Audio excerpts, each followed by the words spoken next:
नमस्कार। चलिए आज कुछ दिलचस्प समझते हैं। कभी सोचा है कि किसी फैक्ट्री में एक रोबोट का हाथ इतने सटीक तरीके से कैसे काम करता है, या फिर बस का दरवाजा इतनी आसानी से कैसे खुल जाता है? इन सब के पीछे ना अक्सर एक अदृश्य शक्ति होती है, और वो है कंप्रेस्ड एयर यानी संपीड़ित हवा। लेकिन सिर्फ हवा को धकेलना ही काफी नहीं होता, उसे कंट्रोल करना पड़ता है। आज हम उसी कंट्रोल सिस्टम के दिमाग को समझने वाले हैं, वो हिस्सा जो न्यूमैटिक्स की पूरी दुनिया को चलाता है। तो सवाल यही उठता है कि आखिर ये होता कैसे है? हवा जैसी एक मामूली सी चीज को इतनी शक्तिशाली और कंट्रोल्ड एक्शन में कैसे बदला जाता है? सोचिए, हवा का एक झोंका एक भारी भरकम चीज को उठा ले या किसी पार्ट को मिलीमीटर की सटीकता से उसकी जगह पे फिट कर दे। इसका जवाब ना इंजीनियरिंग के एक बड़े ही शानदार पुर्जे में छिपा है। एक ऐसा डिवाइस जो इस बेकाबू ऊर्जा को सही दिशा देता है। अच्छा, इस डिवाइस को समझने का सबसे बढ़िया तरीका है इसे एक एयर ट्रैफिक कंट्रोलर की तरह सोचना। बिल्कुल जैसे एटीसी टावर हवाई जहाज़ों के लिए रास्ते साफ करता है, उन्हें बताता है कि कब कहाँ जाना है, ठीक वैसे ही ये डिवाइस हवा के लिए रास्ते बनाता है और बदलता भी है। और इंजीनियरिंग की दुनिया में हम इसी एयर ट्रैफिक कंट्रोलर को कहते हैं डायरेक्शनल कंट्रोल वाल्व, या छोटे में कहें तो डीसीवी। तो ये डीसीवी है क्या?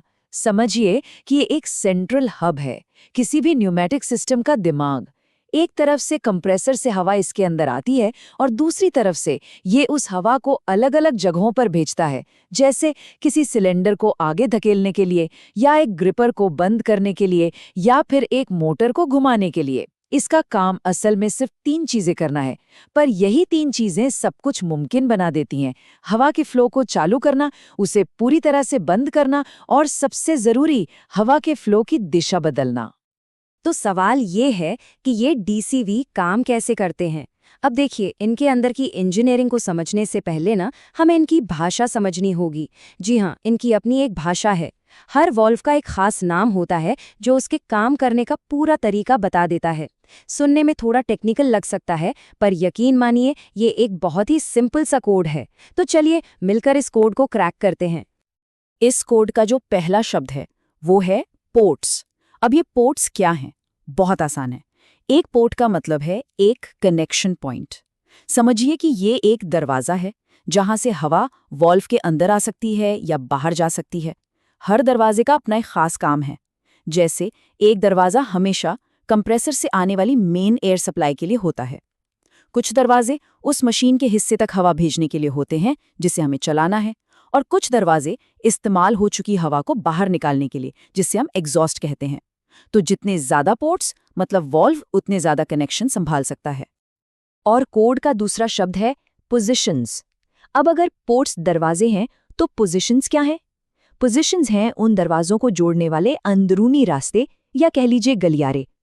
एक वाल्व में एक से ज्यादा पोजीशंस हो सकती हैं, और हर पोजीशन हवा के लिए एक अलग रास्ता, एक अलग सर्किट बनाती है। मिसाल के तौर पर मान लीजिए एक पोजीशन में हवा पोर्ट 1 से पोर्ट 2 की तरफ जा रही है, लेकिन जैसे ही वाल्व अपनी दूसरी पोजीशन पर स्विच होता है तो हो सकता है कि अब रास्ता बदल जाए। अब हवा पोर्ट 1 से पोर्ट 4 पर जाने लगे और पोर्ट 2 से हवा बाहर निकलने लगे। तो सीधी सी बात है, पोजीशंस की संख्या हमें ये बताती है कि वाल्व हवा के फ्लो को कितने अलग-अलग तरीकों से डायरेक्ट कर सकता है। तो चलिए अब इन दोनों हिस्सों को जोड़ते हैं।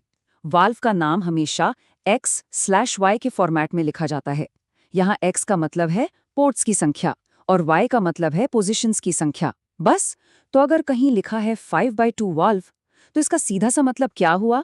मतलब हुआ कि इसमें 5 पोर्ट्स हैं और ये हवा को डायरेक्ट करने के लिए 2 अलग-अलग पोजीशंस के बीच स्विच कर सकता है। है ना एकदम सिंपल? अब किसी भी वाल्व का नाम देखकर ही उसके बेसिक डिजाइन को समझा जा सकता है। चलिए अब इसे कुछ असली उदाहरणों से समझते हैं। यहाँ ये देखना बड़ा मजेदार है कि वाल्व का नाम सीधे उसके काम से कैसे जुड़ा होता है। सबसे पहले है 2x2 वाल्व, 2 पोर्ट 2 पोजीशन।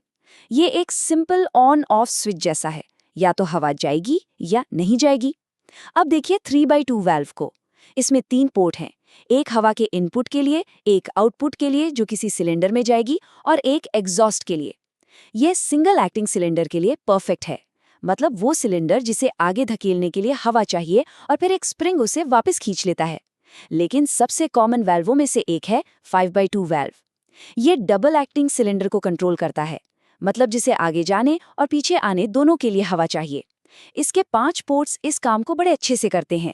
एक इनपुट, 2 आउटपुट सिलेंडर के दोनों सिरों के लिए, और 2 एग्जॉस्ट भी, ताकि दोनों तरफ से हवा बाहर निकल सके। अच्छा, अब एक और जरूरी सवाल। एक बार स्विच करने के बाद वॉल्व अपनी पोजीशन में रहता कैसे है? इसके लिए 2 मेन टाइप होते हैं। पहला है मोनोस्टेबल। इसको ऐसे समझे जैसे किसी दरवाजे पर स्प्रिंग वाला कब्जा लगा हो। जब तक सिग्नल मिलता है वो एक पोजीशन में रहता है, पर जैसे ही सिग्नल हटता है स्प्रिंग उसे खींचकर वापस उसकी डिफॉल्ट यानी होम पोजीशन पर ले आता है। दूसरी तरफ है बायस्टेबल वॉल्व। ये बिल्कुल एक लाइट के स्विच जैसा है। एक बार ऑन कर दिया तो वो ऑन ही रहेगा तब तक जब तक उसे वापस ऑफ न किया जाए।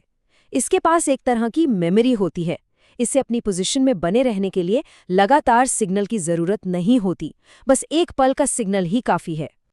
तो अब हमें वाल्व की भाषा पता है और ये भी पता है कि वो अपनी पोजीशन कैसे बनाए रखते हैं। लेकिन उस बाहरी बॉडी के अंदर असल में हो क्या रहा है? हवा के फ्लो को कौन सी चीज रोक रही है और कौन उसे रास्ता दिखा रही है? चलिए अब इस वाल्व के अंदर झांक कर देखते हैं और इसके इंटरनल स्ट्रक्चर को समझते हैं। देखिए, वाल्व के अंदर हवा को कंट्रोल करने के 2 मेन तरीके होते हैं। पहला है पॉपेट डिजाइन। ये एक सील की तरह काम करता है। समझिए, एक ढक्कन है जो अपनी सीट से ऊपर उठता है तो हवा बहने लगती है, और जब वापस बैठ जाता है तो रास्ता बंद हो जाता है। ये बहुत ही सिंपल और तेज डिजाइन है। इसका रिएक्शन टाइम बहुत कम होता है। दूसरा, और जो ज्यादा कॉमन है, वो है स्लाइड वाल्व। इसके अंदर एक स्पूल होता है। स्पूल मतलब एक सिलेंडर जैसा टुकड़ा जिस पर खांचे या नालियां कटी होती हैं। ये स्पूल वाल्व के अंदर आगे पीछे खिसकता है, और जैसे जैसे ये खिसकता है इसके खांचे अलग अलग पोर्ट्स को कभी जोड़ते हैं, कभी बंद कर देते हैं, जिससे हवा के रास्ते बदलते रहते हैं। ये डिजाइन बहुत ही मजबूत होता है, बहुत ज्यादा एयरफ्लो संभाल सकता है, और इसकी लाइफ बहुत लंबी होती है, लाखों साइकिल तक चलता है। ठीक है, हमने ये तो समझ लिया कि वॉल्व के अंदर क्या है, लेकिन सवाल ये है कि उस स्पूल या पॉपेट को हिलाता कौन है? वॉल्व को कैसे पता चलता है कि उसे अब अपनी पोजीशन बदलनी है? ये काम होता है एक्चुएटर का। एक्चुएटर वो मैकेनिज्म है जो वॉल्व को स्विच करने का सिग्नल देता है, और ये सिग्नल ना कई अलग अलग तरीकों से दिए जा सकते हैं। आइए उन्हीं तरीकों को देखते हैं। अब देखिए, वाल्व को ऑपरेट करने के तो बहुत सारे तरीके हो सकते हैं, लेकिन वो सब इन 3 मेन कैटेगरीज में आ जाते हैं। पहला है मैनुअल ऑपरेशन, जहां कोई इंसान सीधे सीधे वाल्व को कंट्रोल करता है। दूसरा है मैकेनिकल ऑपरेशन, जहां मशीन का ही कोई मूविंग पार्ट वाल्व को चलाता है। और तीसरा, जो सबसे मॉडर्न है, वो है रिमोट ऑपरेशन, जहां वाल्व को दूर से बिजली या हवा के सिग्नल से कंट्रोल किया जाता है। चलिए अब इन तीनों को एक एक करके समझते हैं। सबसे पहले आता है मैनुअल ऑपरेशन। ये सबसे सीधा और आसान तरीका है। जैसा नाम से ही जाहिर है, इसमें कोई इंसान सीधे वाल्व पर लगे बटन को दबाकर, किसी लीवर को खींचकर या नॉब को घुमाकर उसे ऑपरेट करता है। इसे मशीन के मेन स्टार्ट या स्टॉप बटन की तरह समझ सकते हैं, या फिर किसी ऐसी जगह पर जहां इंसान का दखल जरूरी हो, जैसे किसी सेफ्टी फंक्शन को चालू करने के लिए। ये एक बहुत ही भरोसेमंद तरीका है और इसमें डायरेक्ट कंट्रोल मिलता है। अब बात करते हैं मैकेनिकल ऑपरेशन की। यहाँ सिस्टम खुद ब खुद काम करता है, मतलब वाल्व को चलाने के लिए किसी इंसान की जरूरत नहीं होती, बल्कि मशीन का ही कोई दूसरा हिस्सा उसे सिग्नल देता है। इसका सबसे अच्छा उदाहरण है एक कन्वेयर बेल्ट। सोचिए, एक बॉक्स बेल्ट पर आगे बढ़ रहा है, और जैसे ही वो सही जगह पर पहुंचता है, वो एक छोटे से लीवर या रोलर से टकराता है। ये लीवर सीधे एक वाल्व से जुड़ा होता है। जैसे ही लीवर दबता है, वाल्व तुरंत स्विच होता है और एक सिलेंडर को एक्टिवेट कर देता है, जो उस बॉक्स को बेल्ट से नीचे धकेल देता है। देखा, एक एक्शन ने दूसरे एक्शन को अपने आप चालू कर दिया। ये सिंपल, बिना बिजली वाले ऑटोमेशन का बेस है। और आखिर में आता है रिमोट ऑपरेशन, जो आज के ऑटोमेशन की रीढ़ की हड्डी है। इसमें वाल्व को दूर से कंट्रोल किया जाता है।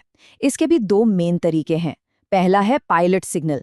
इसमें हवा के ही एक छोटे से झोंके का इस्तेमाल करके एक बड़े वाल्व को स्विच किया जाता है। और दूसरा, जो सबसे कॉमन है, वो है सोलेनॉइड वाल्व। यहाँ एक इलेक्ट्रिकल सिग्नल एक छोटे से इलेक्ट्रोमैग्नेट को एक्टिवेट करता है, ये मैग्नेट वाल्व के अंदर एक पिन को हिलाता है और बस वाल्व स्विच हो जाता है। यही वो तरीका है जो कंप्यूटर या पीएलसी को सीधे सीधे न्यूमैटिक सिस्टम से बात करने का मौका देता है, और इसी वजह से बहुत ही कॉम्प्लेक्स और तेज स्पीड वाले ऑटोमेटेड काम मुमकिन हो पाते हैं। अब तक हमारी सारी बात डायरेक्शनल कंट्रोल वाल्व के बारे में हुई है, और ये कहना गलत नहीं होगा कि ये किसी भी न्यूमैटिक सिस्टम का हीरो है। लेकिन कोई भी हीरो अकेले काम नहीं करता है ना। एक पूरा सही से काम करने वाला सर्किट बनाने के लिए हमारे हीरो यानी डीसीवी को भी एक सपोर्टिंग टीम की ज़रूरत होती है। चलिए अब इस बड़ी तस्वीर को देखते हैं जिसे हम वाल्व का इकोसिस्टम कहते हैं। तो जैसा हमने कहा, डीसीवी हमारे सिस्टम का मेन स्टार है। वही फैसला करता है कि हवा कब और कहाँ जाएगी। लेकिन उसके काम को और बेहतर और सेफ बनाने के लिए कई सपोर्टिंग एक्टर्स भी होते हैं, जैसे कि चेक वाल्व, जो ये पक्का करते हैं कि हवा गलती से भी उल्टी दिशा में न बह जाए। फिर होते हैं स्पीड कंट्रोलर्स, जो सिलेंडर के आगे पीछे जाने की स्पीड को कंट्रोल करते हैं ताकि काम बिल्कुल सटीक हो। ये सारे छोटे बड़े कंपोनेंट्स मिलकर काम करते हैं और एक सिंपल ऑन ऑफ सिस्टम को एक बहुत ही एडवांस्ड और कंट्रोल्ड मशीन में बदल देते हैं। हाँ, ये सारे सपोर्टिंग कंपोनेंट जरूरी हैं, लेकिन एक बात याद रखने वाली है कि 90% से भी ज्यादा न्यूमैटिक सर्किट्स में जो मेन फैसला लेने वाला होता है, जो प्राइमरी डिसीजन मेकर होता है, वो हमारा हीरो डायरेक्शनल कंट्रोल वाल्व ही होता है। ये सब जानने के बाद अब हम एक आखिरी लेकिन शायद सबसे ज़रूरी पहलू पर आते हैं, और वो है सही आकार चुनना यानी साइजिंग। एक कहावत है ना, एक चेन उतनी ही मजबूत होती है जितनी उसकी सबसे कमज़ोर कड़ी। ये बात यहाँ बिल्कुल फिट बैठती है। न्यूमैटिक्स में वो सबसे कमज़ोर कड़ी अक्सर सबसे छोटा छेद या सबसे संकरा रास्ता होता है, और वही पूरे सर्किट की स्पीड और पावर को तय करता है। इसका प्रैक्टिकल मतलब ये है कि बैलेंस ही सब कुछ है। सोचिए, अगर एक पावरफुल सिलेंडर को चलाने के लिए बहुत छोटा सा वाल्व लगा दिया तो क्या होगा? हवा को निकलने के लिए पूरी जगह नहीं मिलेगी और सिलेंडर धीरे धीरे और कम ताकत से काम करेगा। और दूसरी तरफ अगर ज़रूरत से ज़्यादा बड़ा वाल्व लगा दिया तो हर बार उसे ऑपरेट करने में ज़रूरत से ज़्यादा कंप्रेस्ड एयर बर्बाद होगी, मतलब बिजली और पैसे दोनों की बर्बादी। सबसे अच्छी परफॉर्मेंस तभी मिलती है जब सारे कंपोनेंट्स, कंप्रेसर, पाइप, वाल्व और सिलेंडर सब एक दूसरे के साथ सही साइज में मैच करते हों। तो आज हमने जो कुछ भी समझा उसका निचोड़ क्या है? सार बहुत सिंपल है। डायरेक्शनल कंट्रोल वाल्व यानी डीसीवी न्यूमैटिक्स का मेन डिसीजन मेकर है। ये कंप्रेसर से आने वाली कच्ची हवा की ताकत को लेता है और उसे एक ऑर्गेनाइज्ड, कंट्रोल्ड और सटीक फोर्स में बदल देता है। एक ऐसी ताकत जो हमारे चारों ओर की दुनिया को चला रही है, बड़ी बड़ी फैक्ट्रियों से लेकर हमारी रोजमर्रा की जिंदगी तक। तो अब जब हमने इस ताकत के पीछे का दिमाग देख लिया है, तो ये हमें भविष्य के बारे में सोचने पर भी मजबूर करता है। जैसे जैसे टेक्नोलॉजी आगे बढ़ रही है और ये वाल्व और भी ज़्यादा स्मार्ट और एफिशिएंट होते जा रहे हैं, हम हवा से और कौन-कौन से कमाल के काम करवा पाएंगे? सॉफ्ट रोबोटिक्स से लेकर मेडिकल डिवाइस तक संभावनाएं सच में अनंत हैं। इस बातचीत में शामिल होने के लिए धन्यवाद।